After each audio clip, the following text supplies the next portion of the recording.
Bonjour les élèves à la maison! Aujourd'hui, la capsule est multiplier des nombres décimaux.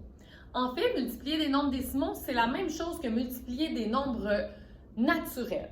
On fait simplement ajouter la virgule au produit selon le nombre de chiffres qu'il y a dans les facteurs. Par exemple, ici, on a un premier facteur qui est 1 et 7 dixièmes multiplié par 5 et 1 dixième, ce qui nous donne un produit de 8 et 67 centièmes. Ici, j'avais un nombre après la virgule et ici, j'en avais un second. Donc, c'est pour cette raison que dans mon produit, j'ai deux nombres après ma virgule. Je vais te donner un exemple.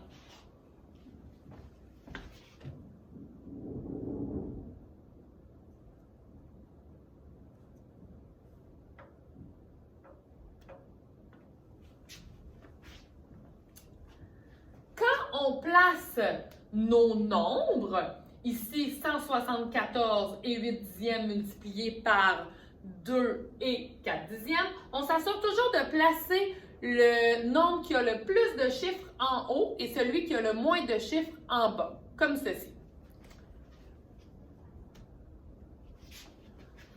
Ensuite, on doit simplement multiplier comme on le ferait avec un nombre naturel. Donc, on ignore les virgules pour le moment, on fait comme si elles n'existaient pas. J'y vais. Alors, 4 fois 8 me donne 32. Je mets mon 2 en bas avec ma retenue en haut. 4 fois 4 me donne 16 plus 3, ça va me donner 19.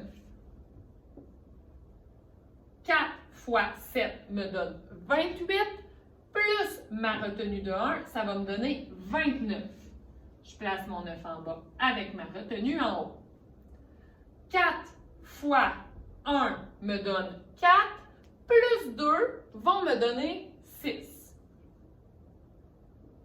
J'espère que vous voyez bien à la maison. Maintenant, avant de multiplier mon 2, je dois placer mon 0, puisque le 2 agit ici un peu comme une dizaine. Je recommence. 2 fois 8 me donne 16, mon 6 en bas, mon 1 en haut. 2 fois 4 me donne 8, plus 1, 9. 2 fois 7 me donne 14, je mets mon 4 en bas et mon 1 en haut. 2 fois 1 me donne 2, plus 1, 3. Maintenant, j'additionne les deux résultats. 2 plus 0, 2. 9 plus 6 vont me donner 15. Je place mon 5 en bas, ma retenue. 1 plus 9, 10. Plus 9, 19.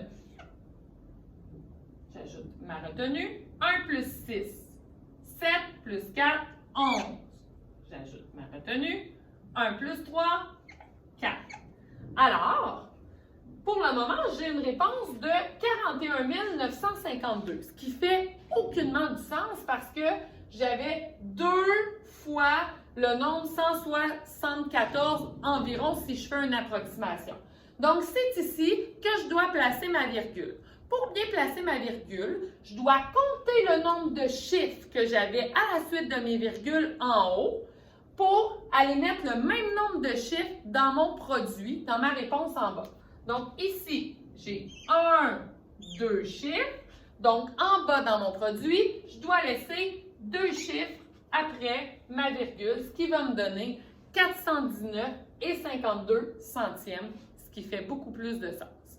Donc voilà, maintenant tu es prêt à t'exercer à la maison avec la feuille que nous t'avons jointe. Bonne journée!